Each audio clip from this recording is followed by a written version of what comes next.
Hello all and welcome to Suzano's first ESG call. Welcome everyone. This event represents a new step for our company in the engagement of its stakeholders.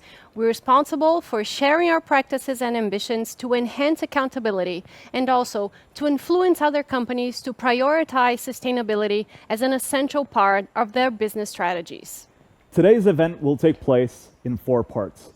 The first is on the evolution of our corporate governance. Secondly, an overview of the first year of implementation of some of our commitments to renew life that we chose to highlight today. Thirdly, the launch of our new commitment on biodiversity. And finally, an interactive discussion session moderated by our special guest, Pavan Sukhdev.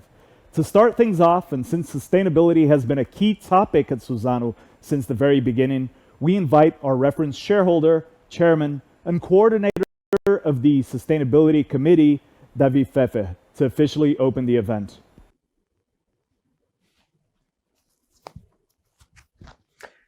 Nobody's near us, so I'm taking off my mask.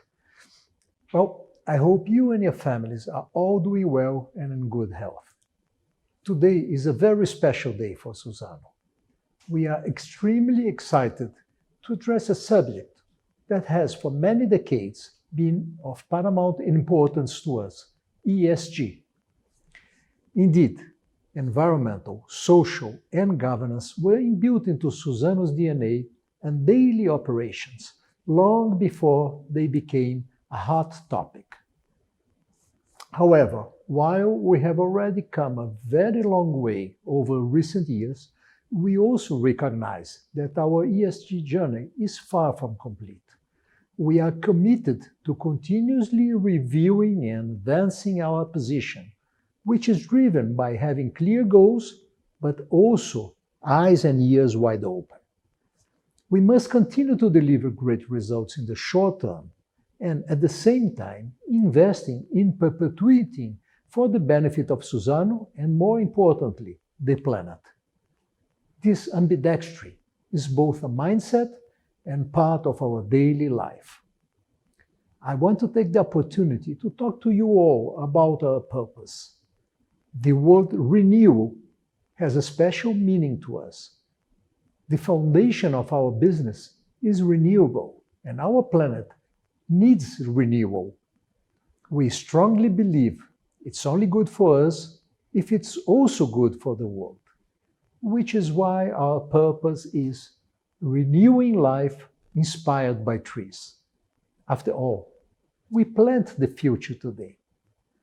Suzano wants to be part of the solution to the social and environmental challenges the world currently faces. We aim to exit the 21st century better than we came in. With this in mind, and working in a strong and kind manner, or as we say in Portuguese, forte e gentil, Suzano is relentlessly engaged in seeking solutions that combine both innovation and sustainability, or as we call here, innovability.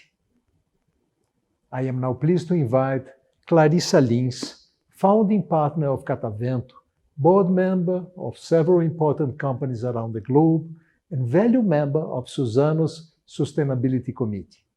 She will tell you all about the recent work we have been doing in this ecosystem. Thank you very much. Thank you very much for the kind introduction, David. Hello, everyone. It is my pleasure to be here with you today at the Suzano ESG call. The inclusion of social and environmental aspects into decision-making is critical to identify opportunities, mitigate risks, and therefore create value for all stakeholders.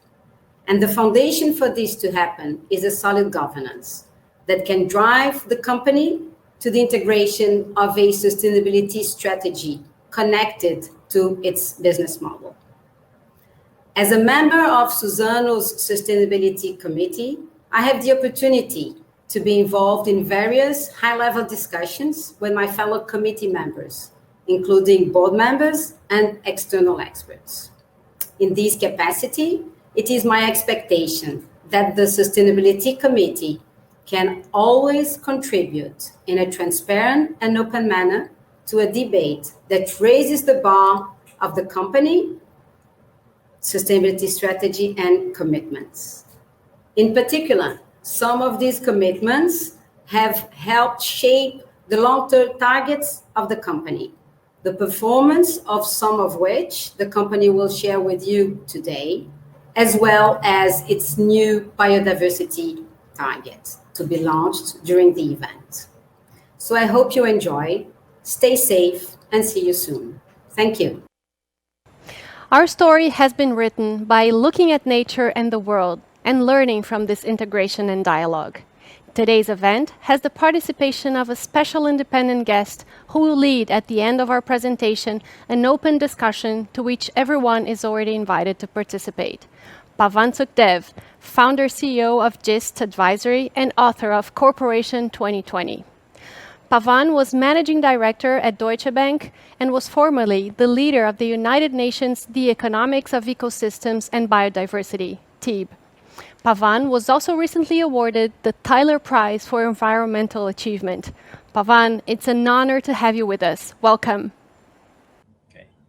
Thank you to my Suzano friends for this kind invitation, and a very warm welcome to all our friends from the many groups who are represented here: employees, collaborators, communities and civil society organizations, customers, suppliers, investors, bankers, and regulators. This is an important moment of dialogue and transparency. Human society is facing significant local and global challenges, such as climate breakdown, biodiversity loss, and inequality. And there is a sense of urgency. This is not about 2050. This is about now. We must act now. And one of the ways we should do this is by enabling the rise of a new bioeconomy based on a regenerative and collaborative business model and an attitude that supports positive impact and value to all involved, not only to shareholders. Indeed, the world is awakening to the shortcomings of shareholder capitalism and its consequences: climate breakdown, ecological scarcities, the health costs of pollution, and some deeply hurtful inequalities. Citizens in Brazil and around the world are asking for a fairer, safer, and healthier world, a world in which we have stakeholder capitalism and the spheres of influence of the company go beyond just financial capital to all four capitals: human capital, social capital, and of course, natural capital. Our responsibility and our engagement will touch several communities that are purveyors or owners of these capitals, such as, of course, employees, suppliers, customers, regulators, competitors, effectively all of you. Suzano is based in the right location to help make this change. Brazil is an incredibly biodiverse country, and Suzano is in the right industry to bring about a relevant contribution to this important agenda. Suzano's business model has been evolving with the times, from its origins in the pulp and paper business to a truly biodiverse and bioeconomy business. It is now a provider of renewable energy, fiber for textiles, exploring plastic substitutes and green carbon markets, and it has extended its responsibilities to the environmental and social spheres, solving for the problems of climate change and of communities. I have evaluated Suzano's transparency practices in the past, and I believe the company has an integrated vision of value recognition and impact management. This call today is a continuation of Suzano's tradition. It's a moment to share with its stakeholders the company's vision and its results of its thinking, and it's a moment of accountability and transparency. I'm delighted to be here with you today, and I look forward to this discussion session with the company's management and with you. Thank you. Thank you, Pavan. Pavan will be back during the discussion session. In the meantime, feel free to send your questions on our platform. And now we would like to welcome our CEO, Walter Schalke. Hi, everybody. It's a great pleasure to be with you today, talking in a subject that touches our hearts and our soul. Today is a historic day for Suzano, as we have our first ESG call, which will be an annual event from now on. We have two major objectives today: transparency in presenting our current targets and achievements, and to discuss our role in addressing society's challenges such as climate change and inequality. In our view, the current responsibility of all companies, including adopting effective initiatives to ensure a fair and more sustainable society. This should not only be in their operations, irrespective of sector, but also by demanding effective and consistent actions from government and policymakers. It's unthinkable, for example, that illegal deforestation in Brazil remains a sad reality that prevents the country from seizing the opportunities we have as a geopolitical powerhouse on environmental issues. This is one of the pillars supporting our strategy vision, which is based on Suzano focusing on sustainability to enable us to increasingly competitive, expanding our addressable market and providing innovative solutions for the bioeconomy, while at the same time help us to mitigate business risks. Sustainability is not just the foundation that brought us where we are today, but is also the main driver of our future. For example, by being more efficient in water use, we will increase our competitiveness and our resilience to water risks. Another example to our efforts to mitigate the impact of the pandemic through the proactive measures designed to protect our employees, their families, and the communities where we operate. To talk about the relation between sustainability, the business and stakeholder capitalism, I will invite Philippe Gilbert, who is the founder and CEO of Earth on Board, Special Envoy Energy and Climate for the World Business Council for Sustainable Development. He's also chair of the advisory board and fellow of the Cambridge Institute for Sustainability Leadership, and was the CEO of Alstom Power. Philip is a member of Suzano's Sustainability Committee. Philip, the floor is yours. Thanks, Walter. Happy to be with you today. It's true. As far as I look back in the past, we have been doing business taking nature for granted, free of charge, and unlimited. After decades of this regime, it seems that we have reached some boundaries and even go over some of them. 2015 will be seen as the year of the turning point with the Paris Agreement and the SDGs. To be seen as the turning point where business was not only seen as the problem, but also as the start of the solution. But to be part of the solution, business should clearly shift away from the so-called shareholder primacy toward more inclusive stakeholder capitalism, built around the purpose, recognized as useful and regenerative for the whole society. We need to respect and value the services rendered by nature and to maintain a constant dialogue with all the stakeholders and engage in co-creating value for all. This is exactly what Suzano is doing, engaging with local communities, supporting them in protecting natural capital and co-generating income with them. We also provide positive contribution to the great systemic and existential threat of today. Climate change, where well-managed and preserved forests are essential part of the solution. Water system that we are maintaining, and biodiversity preservation we are looking after with constant care and high technology. All these parts of this constellation of disruption we have to face today. And all this, the only way to provide financial true value and to maintain our social license to operate. Suzano is showing the way. And as a proud member of the Sustainability Committee, I am happy to challenge, support the management of the company to work to sustain a leadership position in this existential and urgent matter. Thank you and enjoy your day. Thank you, Philip. Suzano strives for continuous evolution, and one important example of this is our corporate governance journey. Marcelo Bacci will talk about this. Welcome, Bachi. Thank you, Walter. And hello, everyone. Suzano has been on a long journey of continuous improvements on governance. Today, we are the result of several mergers and acquisitions. And back in the 80s, Aracruz, one of the companies that today is part of Suzano, was already listed on the São Paulo Stock Exchange.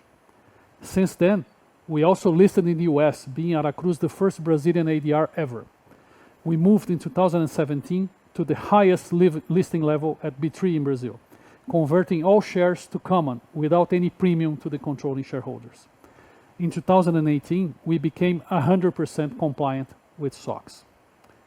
In 2019, after the merger with Fibria, we further enhanced our governance standards with the introduction of several committees, including the Sustainability Committee, that have been supporting our board in our strategic decisions. Additionally, we have improved our board composition. Today, we have 70% of independent board members and 20% of women representation. This year, we included additional features to our governance, such as the mandatory periodic performance evaluation of our board of directors. Since 2020, we also evolved our compensation structure, adding to 100% of our management team at least one ESG target, which currently represents 10% of our short-term variable compensation. We'll keep moving forward on corporate governance. I now invite Chris to take us through the presentation. Thanks, Marcelo. As mentioned by Walter, an important step to improve stakeholder engagement is to continuously amplify the transparency and accountability of our performance commitments. We recently published our latest annual report and indicator center, which is the main hub of Suzano's ESG information. It was the first disclosure cycle of the long-term commitments that we announced back in February 2020. The performance of these was third-party verified by Bureau Veritas. We showed advances in ESG reporting with improvements in the levels of adherence to the most recognized frameworks, such as the GRI and TCFD, and the reporting on new frameworks, such as SASB and the stakeholder capitalism metrics of the World Economic Forum. This significantly increased the number of indicators reported from 251 in the previous year to 439. This is a response to the demands for more and better indicators from you, our stakeholders, and is a signal of our continuous exercise of increasing transparency. On that point, Suzano recently published 4 position papers, all of which are available on our website, and we're committed to continually publishing these on topics that you consider to be material to better understand Suzano and its context. We have also adopted the TCFD recommendations as a driver for incorporating climate-related risks and opportunities in our risk management and decision-making processes. Since 2019, we are continuously advancing through the full implementation of the TCFD, starting with a 25% implementation in 2019 and reaching 68% in June 2021 when taking into consideration the 4 pillars that form these recommendations. And we are committed to continue advancing on TCFD. We understand that for some of our stakeholders, it is important to consider not only what the company is saying about itself in the ESG arena, but also what are the opinions of key ESG rankings. With the aim to address such demands, we have selected the ones that we consider to be most relevant to our stakeholders, and through a comprehensive action plan, we are working to gradually improve our scores. Compared to last year's cycle, we see, for instance, that in 2021, we will be mostly improving on eco-efficiency, biodiversity, and risk management criteria. And as you can see here, we expect a positive impact on more than one ranking. Marcela, I turn it over to you. Well, thank you, Chris. We will apply the same level of transparency around our ESG processes and commitments that Cristiano has just pointed to, from our ESG ratings to the evolution of our long-term goals, which were announced last year. We now refer to our goals as commitments to renewing life, aligning to our purpose of renewing life inspired by trees. Our commitments are part of our business strategy to play a decisive role of leading positive change and renewing life. Today, our commitments relate to many of the Sustainable Development Goals set by the United Nations. And we think of our commitments through two areas of focus: people and planet. The first, people, involves diversity and inclusion, income generation, and the development of economically sustainable environments for the communities that are impacted by our activities. The second, planet, involves climate action, a focus on renewable resources and regeneration. For each of the commitments we'll be presenting here today, we'll demonstrate not only our progress, but also highlight the societal and economic perspectives that they promote. So, starting with people. On the diversity and inclusion front, we improved the number of women in leadership positions, and we are now at 19%. But there is still a long way to go to achieve 30%. On the other hand, the representation of Black employees in leadership positions reduced. By further analyzing our trajectory, we learned that together with hiring more Black talent, we also need to work harder to promote their development and retention. We made significant headway in improving the way we assess how inclusive our environment is, especially in regards to our LGBTQI+ colleagues and people with disabilities. Our latest survey, conducted in 2020, showed that 92% of our employees believe that we have an inclusive environment. Our ambition, though, is to increase this to 100 because no form of discrimination should be tolerated. Last year, we reviewed our approach to D&I, structuring our activities into 3 pillars. The first is commitments and governance, involving over 200 employees from all affinity groups, collectively known as Plural. In order to ensure that our D&I initiatives are fostered across all levels of the organization, each affinity group is now overseen by at least one executive director. Secondly, we have been focusing on attraction and hiring. Since diversity cannot succeed without representation, we have reviewed how we approach attracting and hiring diverse talent. We decided that all shortlists for both internal and external hiring and promotion processes will have 50% of women and/or Black candidates. Representation on its own is not enough, however. It is a shared vision built on our third area of focus: to drive the transformation we need, culture based on an inclusive culture across our business. To help achieve this, we are committed to developing career acceleration programs, providing inclusivity leadership training, and redesigning our processes to help build a culture of inclusion. Now, broadening our perspective to our commitment to reducing inequality in the territories where we operate, we'll start with a short video. The quest to eradicate poverty is one of the most pressing challenges facing global society today. To make our contribution in the fight against poverty, Suzano has an ambition to lift 200,000 people out of poverty by 2030. This aligned with the UN Sustainable Development Goals. We have well-established actions and significant impactful social development programs as a relevant program of regenerative family farming, as well as beekeeping projects in our forests, which are already exporting honey internationally. We have begun to combine our programs to ensure when we focus on territories, we are making them resilient. Through our programs, we are boosting income generation and expanding educational opportunities to create both immediate and permanent impact. In addition to driving meaningful societal change, Suzano benefits from diversifying its supply chain, expanding our pool of skilled labor, and improving quality of life in the territories where we operate. Fragile social environments need to be addressed, and we recognize our responsibility to support and create thriving communities where we operate. To better understand and map the various complexities with the help of external experts, we created the Suzano Multidimensional Poverty Index. The index incorporates factors including income needs, as well as health, education, quality of life, and the environment, measuring poverty as a shortage of opportunities. We are aware of the scale and complexity of the challenges which Suzano faces in tackling poverty. We will continue to move forward. We know that we can achieve more working together as a network. And as we say at Suzano, it's only good for us if it's good for the world.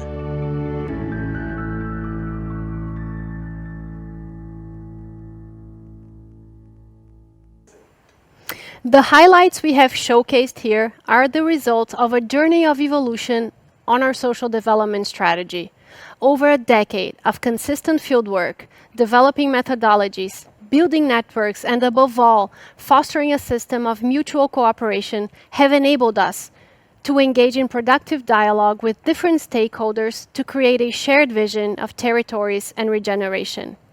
In 2020, despite the challenges of the pandemic, we maintained our focus on our income generation programs, reaching over 10,000 families.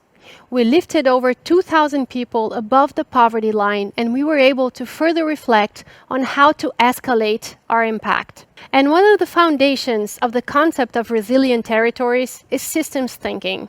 Using this approach, we can better address society's needs, contemplating income generation as well as education and strengthening the fabric of society. This multidimensional approach is an innovation in the private sector and has enabled us to identify where our efforts could promote the most significant benefits to society. We recognize we cannot do this alone. This work is conducted alongside many stakeholders based on collaboration and shared learning.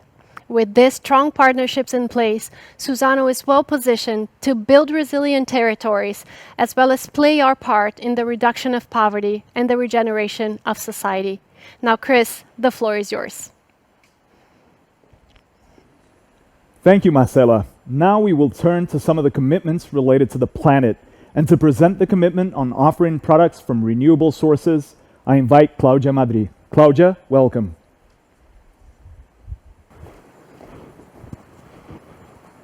Thank you, Chris. Our commitment with the planet translates into different initiatives. Through innovability, we are constantly searching for renewable solutions to replace materials produced from fossil fuels. In the package segment, positive trends in the expansion of the e-commerce and the increased demand for sustainable solutions result in different projects in this sector. iFood and NBEV are some examples of these developments. In the bio business, we are seeing a clear evolution in whole technology path.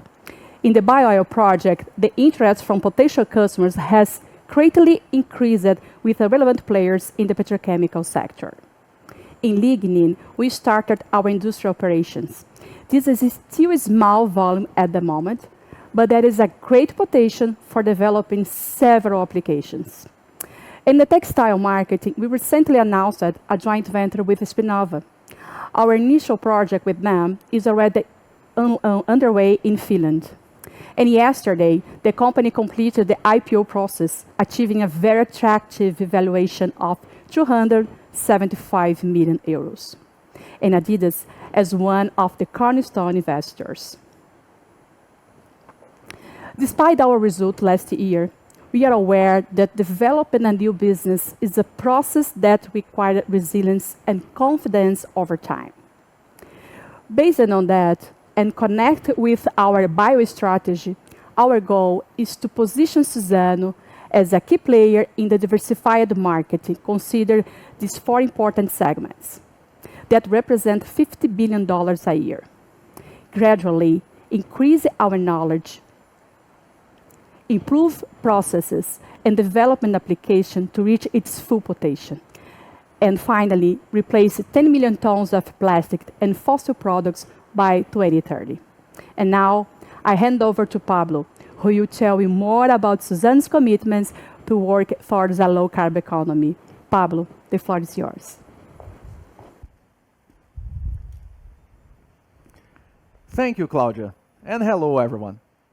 It's a pleasure to be speaking to you all today. Reducing carbon emissions is urgent and necessary, so it's imperative that we talk about our commitments here. Our efforts to reduce our carbon emissions intensity have evolved significantly since 2015, including scopes 1 and 2. And the results achieved in 2020 indicate further development towards our goal. The combination of high production volumes and the improvement in our energy matrix in 2020 enabled further replacement of natural gas by biomass. The result was a reduction to 0.1929 tons of CO2 per ton of product, which is already a very low carbon intensity emissions. Going forward, we plan to implement other projects that will contribute to further reducing our carbon emissions. Some of these include advancing the replacement of natural gas by biomass, optimizing logistics routes using artificial intelligence, expanding our 6-trailer truck fleet, and starting to use electric trucks. And reducing carbon emissions intensity is positive not only for the society and the environment, but also for our business, with operational efficiency gains as well as generation of carbon credits. Our carbon emissions intensity today already places us below 2 degrees, according, for instance, to the Transition Pathway Initiative. This means that if Suzano were a country, it would be compliant with the 2 degrees temperature increase cap outlined in the Paris Agreement today. Actually, we would be well below that cap. You will note from this graph that it's crystal clear. We have been performing very well, both from an industry perspective and more broadly, and will continue to advance towards our 2030 target on carbon intensity emissions. The trees, the foundation of our business, allow us to go even further. We are one of the few companies that remove more CO2 from the atmosphere than it emits today, making us climate positive, which also means we're carbon negative already. And here are the results of our net carbon sequestration in 2020. Yes, we captured net over 15 million tons of CO2 equivalent, including emissions scopes 1, 2, and 3. We are very happy with this result. But having achieved this result in 2020 already also raises a question. Should we be more ambitious in this regard? We are looking into that, and we will update our stakeholders as soon as we complete our review process. Going forward, we see additional opportunities to improve our carbon position, including but not limited to expanding our forest base, both planted and native, and further improving the efficiency of our operations and energy matrix. Based on existing projects, we have already mapped out 22 million tons of carbon credits. Yes, you heard it right. 22 million tons in carbon credits. Negotiations are ongoing around our carbon credits, and we will disclose more information about our development here when we can. Our trees, the foundation of our business, are where it all starts. Our trees allow us to be climate positive today, providing positive impacts to our business, society, and the future generations. This feature of our business model inspires us every day. Now, I pass on to Fernando Bertolucci, who will talk about our leadership in sustainable forest management.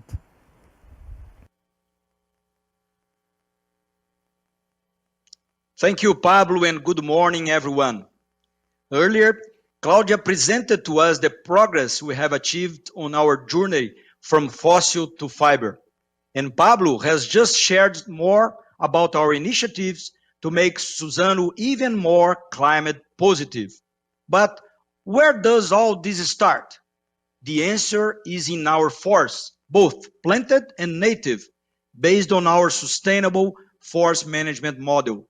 It's under this model that we have been developing technologies to produce more sustainably and in harmony with the environment.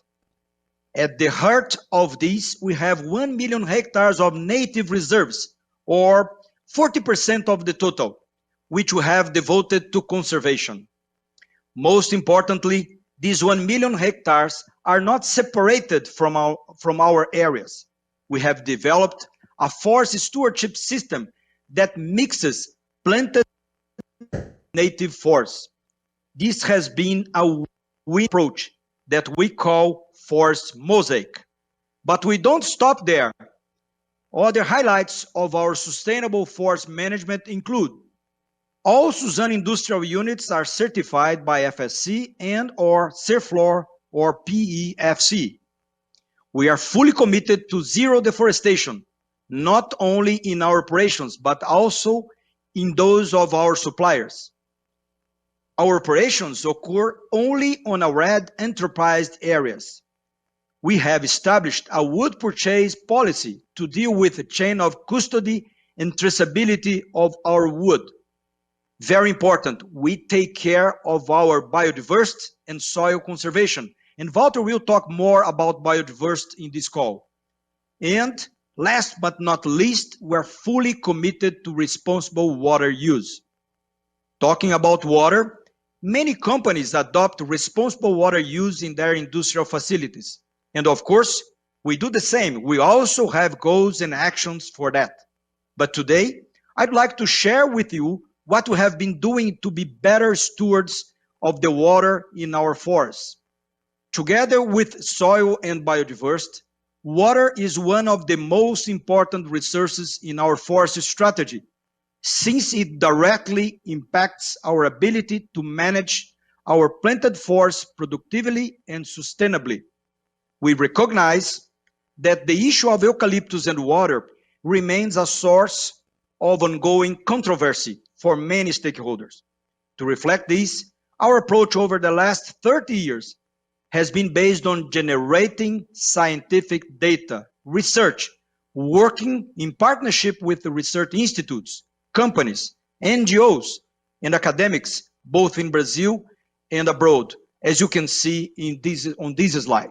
Examples are CSIRO from Australia, IPEF and University of Viçosa from Brazil.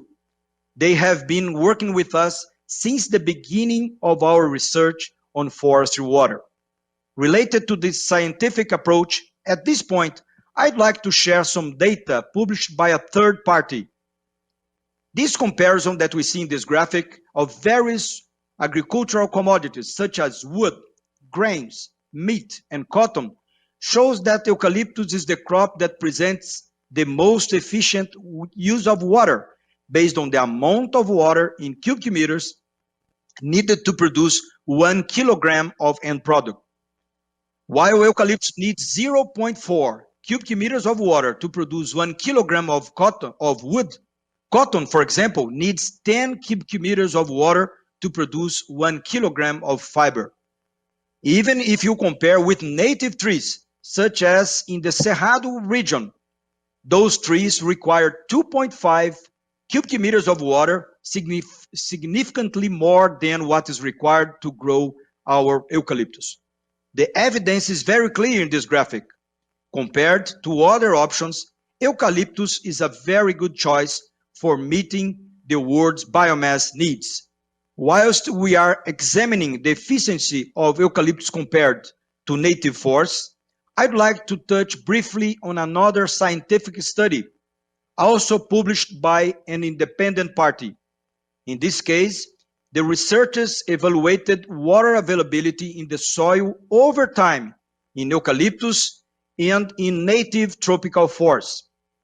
This study shows a high degree of similarity between the two types of forests in terms of water use, as we can see in these green and blue lines in this graphic.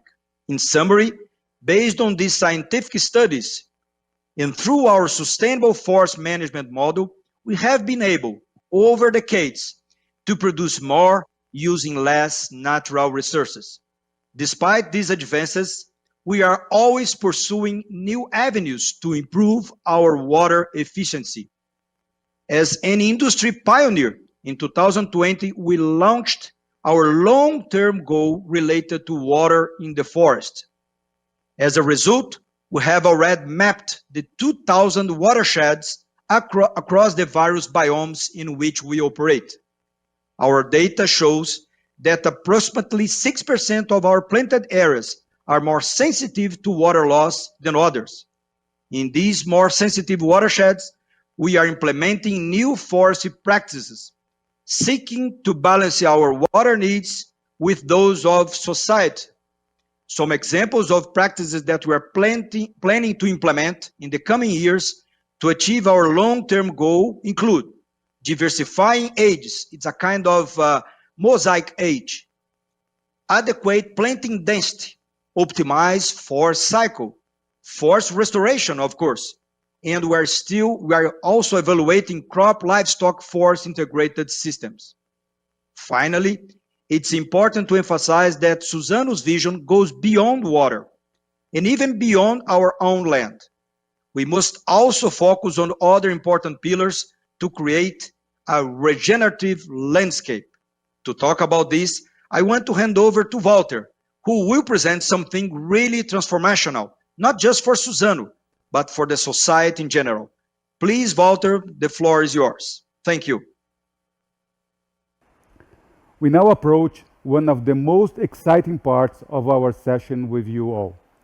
As a forest-based company in the world's most biodiverse country, but one that is facing fragile balance, we need to set a very ambitious goal for Suzano. This commitment has required broad engagement with diverse stakeholders, many of whom are here with us today. This work has now concluded, and we are very pleased to share with you our new commitment to renewing life.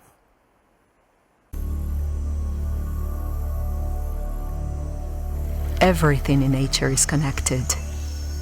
A good example of this is biodiversity, the connection of bio, meaning life, with diversity, which refers to the diverse forms of life, including animals and plants. These coexist in environments called biomes. Brazil is a composition of a multitude of diverse biomes. It is one of the world's richest countries when it comes to biodiversity. This offers Brazilian people and companies numerous opportunities, but these also come with immense responsibilities. For a variety of reasons, native forests are shrinking and fragmenting into areas disconnected from each other, thereby disturbing the balance and placing the entire ecosystems in these regions at risk. Driven by our purpose of renewing life inspired by trees, Suzano wants to be part of the solution. We consulted with local and global specialists and institutions to set a pioneering and ambitious target for biodiversity. Through a strategy of protection, restoration, and engagement, our aim is to reconnect the fragments of nature vegetation that exist today through the landscapes where we operate. Our plan is for thousands of isolated fragments of the Atlantic, Cerrado, and Amazon forests to be reconnected through ecological corridors to form a network of interconnected areas. This will be crucial in conserving biodiversity. Where these fragments of forest exist outside of Suzano's conservation areas, we will work in partnership with other actors. By 2030, our target is to reconnect 500,000 hectares of fragmented forest areas. This is the equivalent to the land area of Paris, Oslo, Madrid, Moscow, and Rio de Janeiro put together. This is good for the planet because the lives of people, plants, and animals, as well as water, soil, and climate, all depend on biodiversity. This is good for Suzano because everything we produce today and in the future also depends on the equilibrium of this complex system of life. And connecting with nature is part of the nature of our business.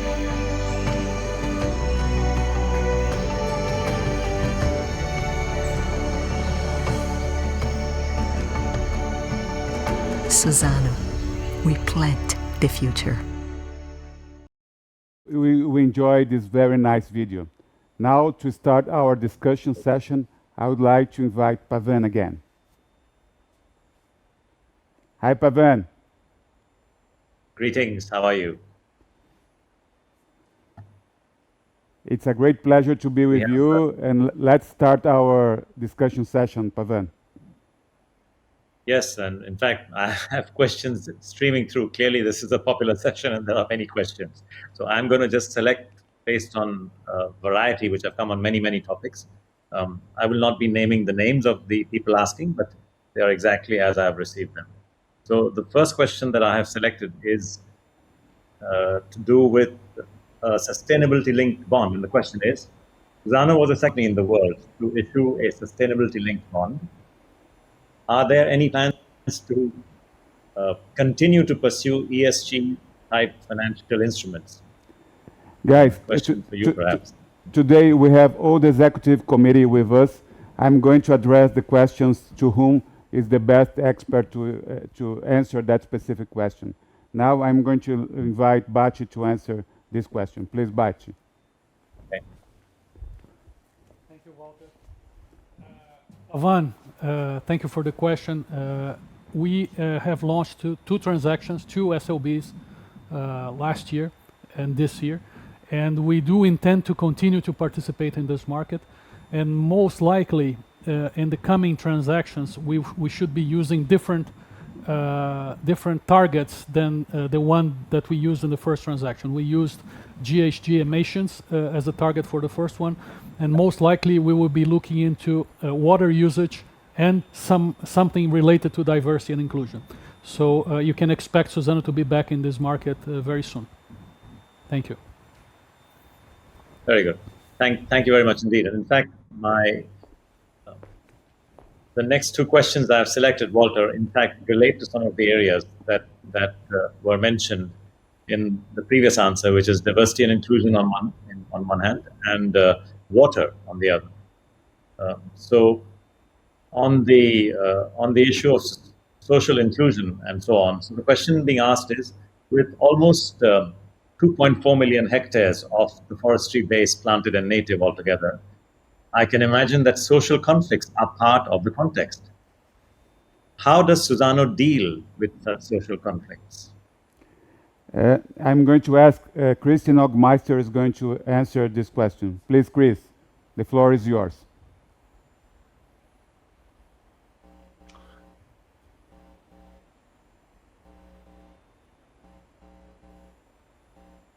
Hi, everyone.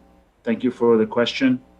Yes, social inclusion is a very important topic for Suzano, and we deal with that not only within our borders with our employees, but also in the communities that we work.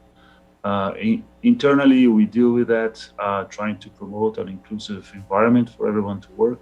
And we do that through continuous assessment around every year to see how that inclusion is performing, and so that we can achieve our long-term goals.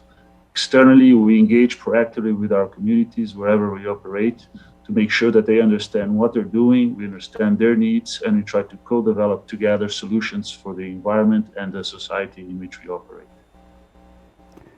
As you saw during the presentation today, we decided that we are going to have two different goals in this social area. The first issue that is quite important in the social area is related with taking 200 people out of poverty. On the other hand, we would like to bring education to the next generation, to increase 40% their grades in the next coming years. This combined with diversity and inclusion is going to create one environment that would allow us to be even better prepared for the future. ESG is a journey. It's a collaborative journey. It's not something that we have already ready. It's something that we are going to work with several hands in the society and multi-brains in the society to allow us to be better for the future. Thank you, Walter and colleagues. So the next question is on the topic of water, and it was made clear that the eucalyptus plant is a very water efficient plant. But the question is a little bit challenging that, because it's saying that being efficient in water does not mean Suzano will use less water. As the company is expanding, its total water use is expected to increase. And considering the huge water shortages that Brazil is facing, as we all know, how can this be considered sustainable? So I'm going to address that to Fernando, but first I'm going to tackle something that I would believe is quite important. We planted 500,000 trees every single day. I'm going to reinforce this number, 500,000 trees every single day. But in addition to that, we planted every 2 minutes one native tree. We are increasing our area where we are generating recovering certain specific degraded areas. We believe that this is the way that we are going to create a much better environment. And our target is to increase our biomass utilization for several other addressable markets as we presented today. We are the most competitive biomass area in the planet. Then we are extremely competitive in one side, and we are going to mitigate the water use, and Fernando is going to tackle this issue. Please, Fernando.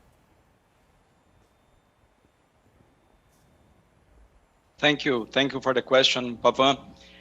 First of all, I think we have to take into account that we have needs for biomass. As we have needs for biomass to transform the world, to take the journey from fossil to fiber, as Claudia presented to us, we need to find the best solutions for that. And as I have showed to you during this presentation, eucalyptus is a very good solution for that, taking into account the efficiency of the use of water. But we, of course, this is a critical question, and we recognize that the adoption of wrong management techniques can cause unwanted effects on the environment. Because of that, Suzano's forest management works to prevent this occurrence. So our data over decades does not show negative impacts on water flow. Our production model integrates the planting of eucalyptus at different ages and the native vegetation in the landscape, as I presented to you today, together with the adoption of good management practice that take into account local environmental conditions. Therefore, we take care of the factors that have a positive influence on the regulation of the water in our watersheds.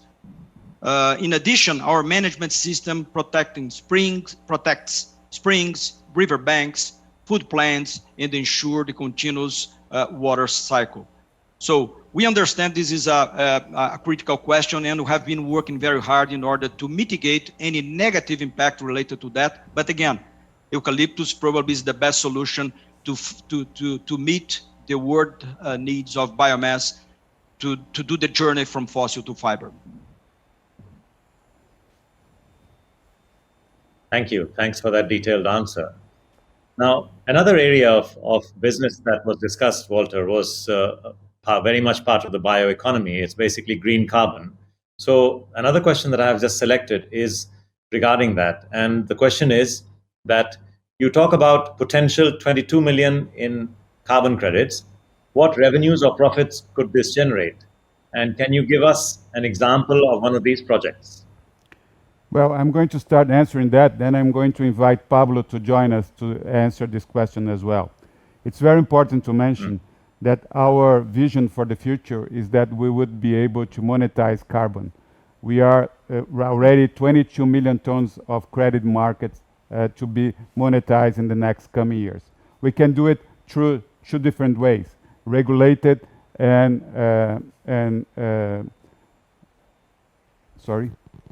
voluntary, sorry, I lost the word, and voluntary market. And the idea is that on the regulated market would depend on how Brazil will be part of the COP26 in the next event that is going to happen in Glasgow, end of this year.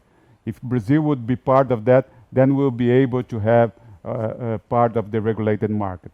If not, we are going to have just the voluntary market. But we are working on the two dimensions, and Pablo is going to give a more broad clarification about that. Pablo. Thank you, Pavan, for this question.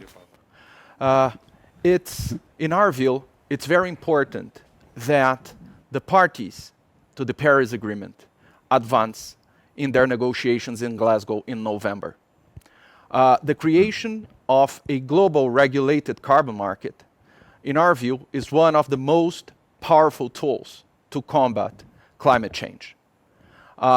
The incentives it creates are very, very significant.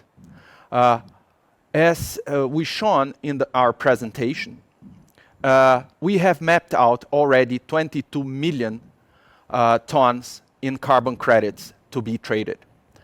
We are already in negotiations, of course, in the voluntary market because a regulated market is not yet available. But we do expect the parties to the Paris Agreement to advance and reach an agreement on the Article 6, which will be very important for the society and, of course, will also generate more value to our business. Thank you, Pablo.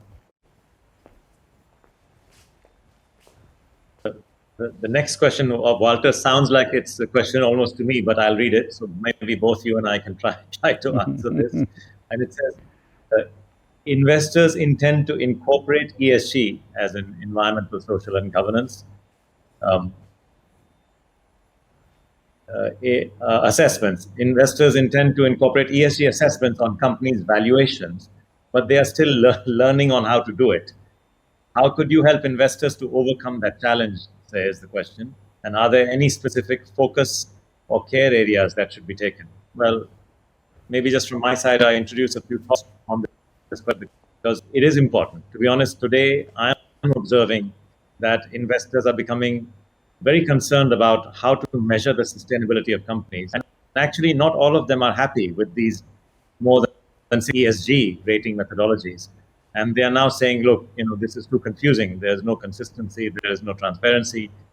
We want impacts. Can you tell us how we will measure impacts? And of course, that's that thing that I agree with. I think we focus more on measuring and quantifying impacts rather than just doing ratings. That's my personal view. What do you think of this, Walter? Of course, that our intention is to create and share value. We have three major pillars on our culture. The first is people that inspire and transform. The second is create value among all the stakeholders and share value with all of them. And the third one is only good for us if it's good for the world. The idea is that we can monetize this value creation through sustainability. It's the fifth avenue of our strategy. And this will become more clear when we have more addressable markets, where we're going to extend our potential use of biomass on different applications. On the other hand, we will monetize carbon. I'm sure that our true regulated market, or voluntary, the word that I lost, and they help me here, or the voluntary market, will bring another alternative for us to value creation. We believe that this will come true. A lot of part of the sell-side market, they are just thinking about the implication of this on the next quarter.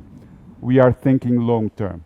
We are thinking how we can do it in order to achieve the next level for the society, impacting the society and creating value with all the stakeholders. For sure, please. One important point that I would like to add is that there is, like Pavan said, a number of different standards and ratings and rankings that are there available in the market. We've been very active with the Global Compact in terms of trying to align those rankings and those ratings in a way that it becomes more useful to the investors. Today, if you do a correlation analysis between two different standards, for instance, you find almost no correlation between the rankings or the ratings that one company can get in one or another. This has to change, and we've been active in trying to help both the organizations and the other companies in aligning those standards in order for them to be a lot more useful to investors and to all stakeholders. Thank you. Thank you, Pablo. That's good. Thank you, Bachi. Good detail. Another question is on a controversial topic, if I may ask this one. If it's controversial, I'm going to send to somebody else to answer. I see. Well, hey, that's your call. You're the CEO. So it's the question to you, or anyways, how are you going to compensate or mitigate the impact of your GMOs program over biodiversity? Fernando, can you touch this subject for us, please?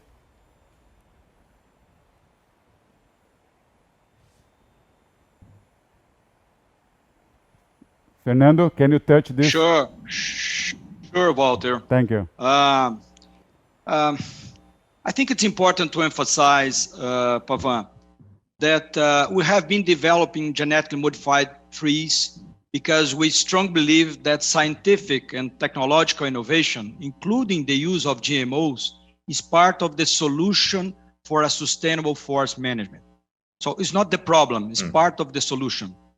For us, the Suzano's biotechnology program is part of the innovability strategy.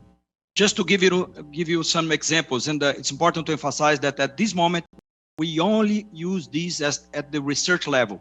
We do not have any hectares of commercial eucalyptus planted with GMOs, but we strongly believe that we need to research on that because this is part of the solution.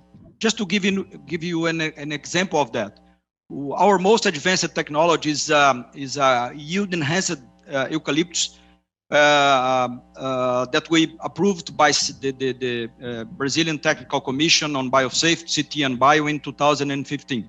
Despite having received the regulatory approval, Suzano does not currently deploy any genetically engineered trees commercially. But the productivity gain that we're seeing in the field with these plants, with these enhanced eucalyptus, yield-enhanced eucalyptus, shows that we'll be able to produce more using less land at the end of the day, because we use new eucalyptus, transformed ones, that will be able to use to be more efficient in the use of water, in the use of nutrients, and etc. So again, it's very connected with our mantra of looking for opportunities to produce more using less. We think this is one of the solutions that we have to explore to bring new alternatives for the world. And I would like to be very direct on that. Thank you, Fernando, to answer this question. We are not shy to talk about this subject. We believe there is positive to the society. We know that perhaps the way that the soybean and other cultures have been working with this GMO issue have been creating a kind of paradigm to the society that GMO it's bad for the society. We do not believe this. I am an engineer and have been following this since the first day that I joined Suzano in 2013. And I have been checking all the scientific, and now we are talking a lot about scientific issues. I have been taking all the scientific steps and ideas how we need to do it without any kind of impact in the society. And I'm like to assure to all of you that is hearing us today and watching us today that we are completely sure that our GMO trees, when we are going to plant it on a commercial basis, is not going to cause any impact in the society. On the other hand, it's going to create a major benefit. It's going to release land to other applications. It's going to reduce the average distance from the plant, from the forest to the plant. That would allow us to have more productivity, lower CO2 emission on this process. Then we are very pleased with the developments. We do not have any kind of utilization of GMO for commercial uses, but we continue to develop on this area. And Walter, just to add any information to that, I think it's important to understand that. As we do with other technologies, for example, in our program, in our planting program with farmers, we share technologies. We share what we learn in terms of new clones, in terms of new fertilizers, and etc. In this case, when we will be able to use GMOs, we'll do the same. The idea is to share value. So the increase of productivity that we'll have from this technology will be shared with our partners, because we strongly believe that this is the right way of doing things, doing business. That's an important social distinction that you make there, because very often some of the damages of GMOs is the constraints to which users, they are unable to save seeds, they are unable to actually participate or share in the technology, but rather they are forced into repurchase agreements, and which are actually causing them to lose value and the GMOs. But I'm glad to hear that that's not happening in the case of Suzano. It's not our case, Pavan, because we don't sell seeds. We sell pulp and paper and other bioproducts. So it's part of the process. Exactly right. Yeah. It's part of the process. Now, I'm just checking on time, Walter. Do we have more time for one more question, or have we run out? Please feel free. It's an interesting question. Go ahead for the next question, Pavan. Yeah. Okay. So this question is quite an important one. It's about the supply chain, and let me just find this question. Yeah.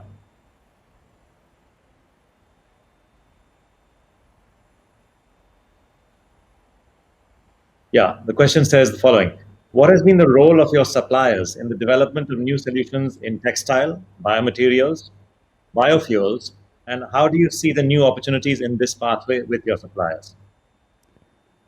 I would like to invite Carlos Aníbal to answer this question. Carlos Aníbal, the floor is yours.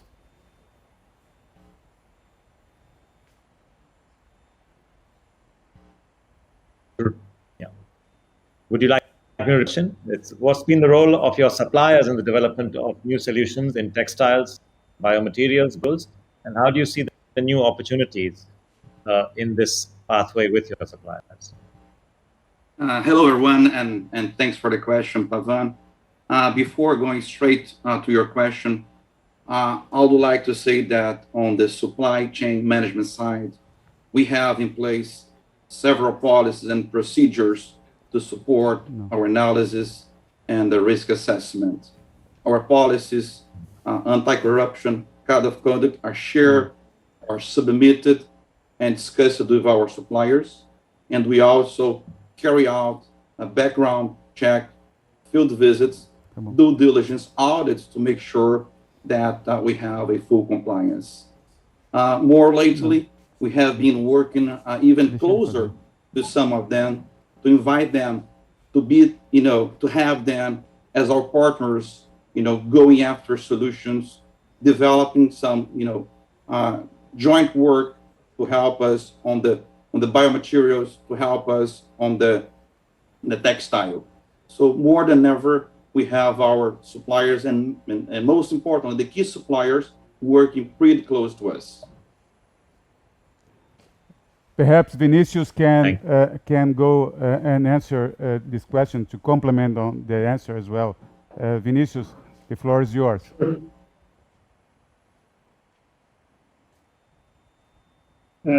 Sure, Walter.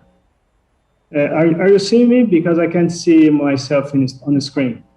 Yes, we are seeing you. Okay. Go ahead. Yeah. Okay. Pavan, thank you for the question.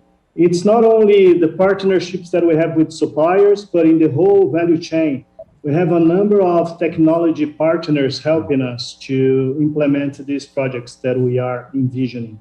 A lot of opportunities that we have in all the lines that you mentioned. I just want to comment specifically on our technology partner, Spinova, for example, on the textile side.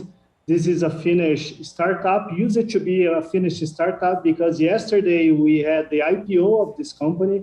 I'm really glad to say that yesterday, if you follow the stock markets, you see that the company is reaching already close to €500 million of valuation, which is amazing for a company that is pre-commercial, and shows how this ESG environment is helping us to develop these projects. Again, not only with suppliers that really are helping us in a number of initiatives, all the major suppliers of pulp and paper and other suppliers, but also these technology partners.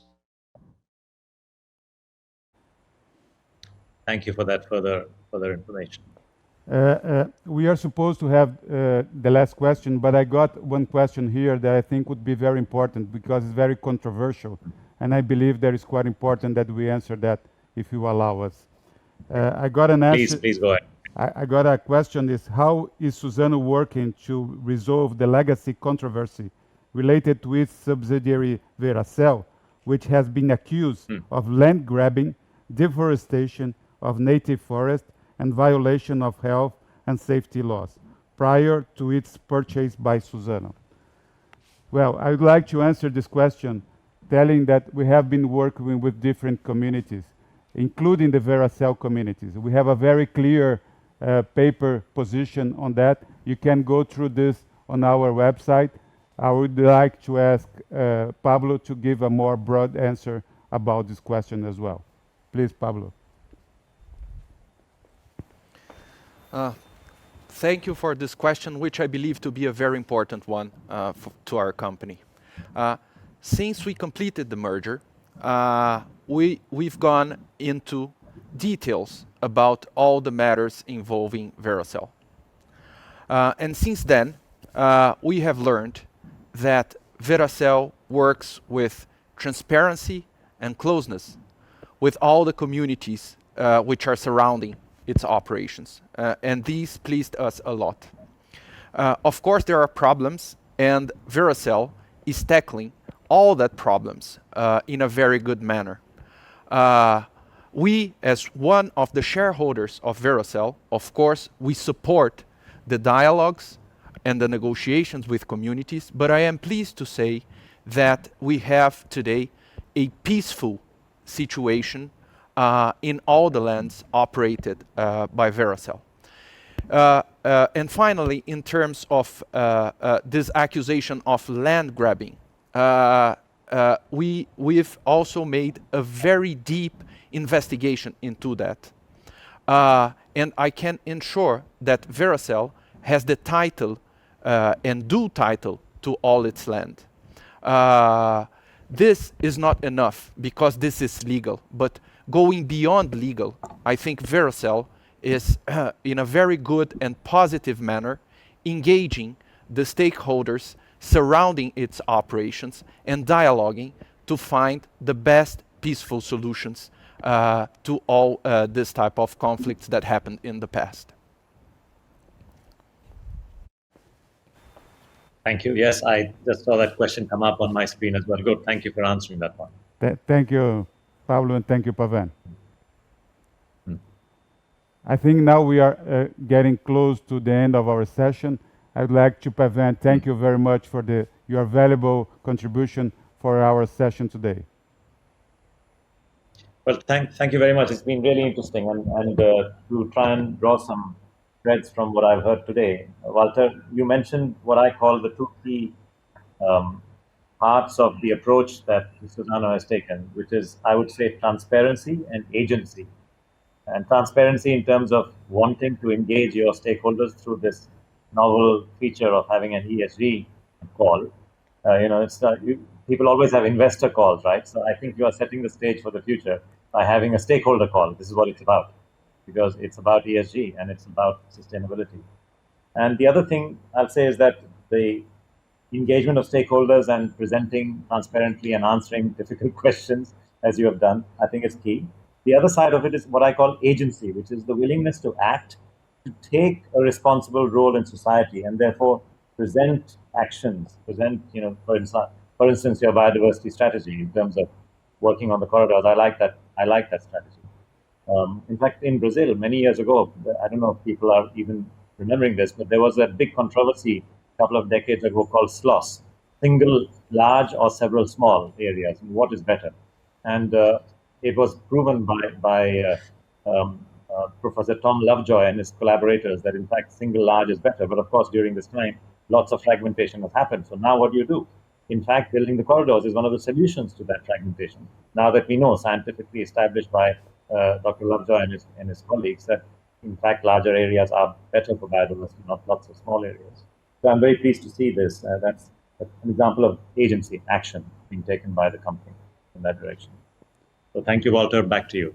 Thank you very much, Pavan. It's very important to mention to you that ESG is a journey, as I mentioned today to you, is a collaborative journey that we are going to work not only with Suzano, but we would like to invite other parts of the society. We are not competing on this matter. We are collaborating and creating value and to everyone, to every stakeholder, and to society. I would like to also thank you all for attending and participating in our call today. My gratitude also extends to over 35,000 direct and indirect employees of Suzano. Anchored in our culture drivers and inspired by innovability, they demonstrate every day our purpose of renewing life inspired by trees. We are closing this event, but our ESG story will not stop here. Recognize that we make mistakes, that always we have opportunities for improvement. We warmly welcome our constructive criticism and suggestions because we believe that this is how we evolve as a company and as a society. To make sure that our actions are monitored closely, we will continuously increase our levels of transparency and adhesion of international parameters. The sense of our commitment is diversity. Diversity in the forms of social actors, people, markets, and opinions. More than just thanking you, I invite you to embrace with us the challenges facing our society and together develop solutions. We have an important opportunity this year, such as COP26 on climate change and COP15 on biodiversity. We will continue planting the future, and we invite all of you to be part of this journey. Thank you very much.